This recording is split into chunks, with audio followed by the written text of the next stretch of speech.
Hello guys, welcome back to my YouTube channel. ഇന്ന് നമ്മൾ തയ്യാറാക്കാൻ പോകുന്നത് ഒരു ഇഞ്ചിക്കറിയാണ്. അതിന് വേണ്ടി ഞാൻ ഇഞ്ചി ചെറിയ കഷ്ണങ്ങളാക്കി അരിഞ്ഞെടുത്ത് വെച്ചിട്ടുണ്ട്. അതിനാവശ്യമായ ഇൻഗ്രീഡിയൻസ് എല്ലാം ഞാൻ എടുത്ത് വെച്ചു.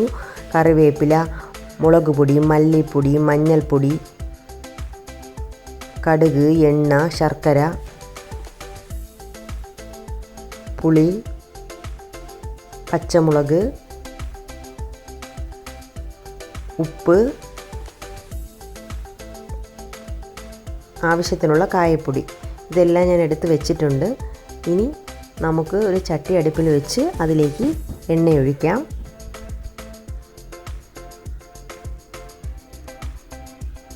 ഈ എണ്ണ ചൂടാവുന്നവരെ നമ്മളൊന്ന് വെയിറ്റ് ചെയ്യണം. എണ്ണ നന്നായി ചൂടായതിന് ശേഷം നമുക്ക് നേരത്തെ തയ്യാറാക്കി വെച്ചിരുന്ന ഇഞ്ചി കഷ്ണങ്ങളിട്ട് നമുക്ക് വറുത്തെടുക്കാം.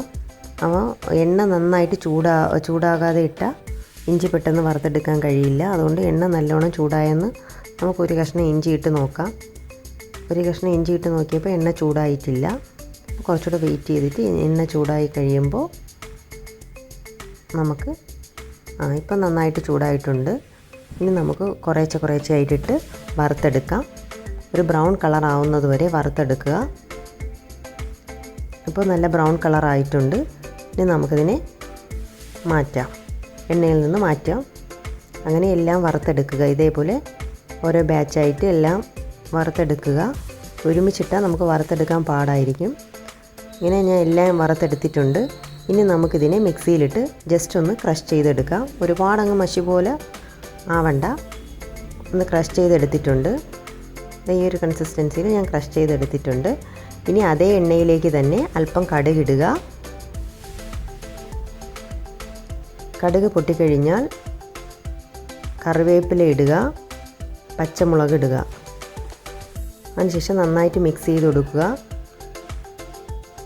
ഇതൊക്കെ ഒന്ന് വഴണ്ട ശേഷം നമ്മൾ സിമ്മിലാക്കിയതിന് ശേഷം മാത്രം ബാക്കി മസാലക്കൂട്ടുകളെല്ലാം തട്ടി കൊടുക്കുക. അതായത് നേരത്തെ എടുത്തു വെച്ചിരുന്ന മുളക് പൊടി, മല്ലിപ്പൊടി, മഞ്ഞൾപ്പൊടി, ഉലുവാപ്പൊടി, ഇത് ഇത്രയും ഞാൻ ഇതിൽ ഒരു പാത്രത്തിൽ എടുത്ത് വെച്ചിരുന്നു. അത് ഞാൻ സിമ്മിലാക്കിയതിന് ശേഷമാണ് അതേ എണ്ണയിലേക്ക് തട്ടി കൊടുക്കുന്നത്. അതിനുശേഷം അത് മിക്സ് ചെയ്ത ശേഷം നമ്മൾ നേരത്തെ എടുത്ത പുളി കുറച്ച് വെള്ളവും ചേർത്ത് അത് നന്നായി കലക്കി അതിലേക്ക് ഒഴിക്കുക. പിന്നെ ക്രഷ് ചെയ്ത് വെച്ചിരുന്ന ഇഞ്ചിയും കൂടി ചേർത്ത് ഉപ്പും ചേർത്ത് ഇളക്കി യോജിപ്പിക്കുക.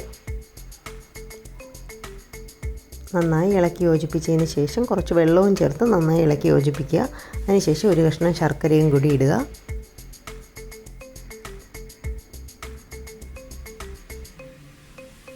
ഫൈനലി നമ്മൾ കായപ്പൊടിയും കൂടെ ഇട്ട് നമ്മൾ മിക്സ് ചെയ്ത് വെക്കുമ്പോൾ സ്വാദിഷ്ടമായ ഇഞ്ചിക്കറി ഇവിടെ റെഡിയായി. ജസ്റ്റ് ഒന്ന് കുറുകി വരുന്നവരെ വെയിറ്റ് ചെയ്യുക. ഇപ്പോൾ നമുക്ക് അടിപൊളി സ്വാദിഷ്ടമായ ഇഞ്ചിക്കറി ഇവിടെ റെഡി ആയിട്ടുണ്ട്. Thanks for watching. Please like, share and subscribe.